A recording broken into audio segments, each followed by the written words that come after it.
It's a fact that climate change has already upped the intensity and frequency of severe weather around the globe. But a new announcement from the Canadian government is putting money on it. Storms, hurricanes, and floods, driven in part by climate change, will cost the Federal Disaster Fund $902 million over the next 5 years per year. That's well above past averages. The new report says it'll break down to $229 million a year to deal with damage from storms, with floods adding another $673 million a year.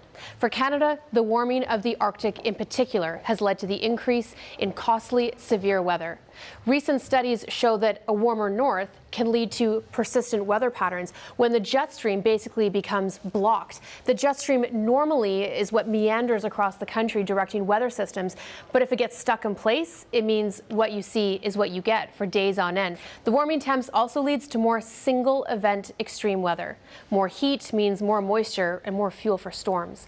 Heavy rains in June 2014 in Saskatchewan are expected to cost the Disaster Fund $160 million. The Toronto ice storm of December 2013, $120 million. And these are just a couple examples. While we can't take one weather pattern or event and link it to climate change, the trend is telling the story.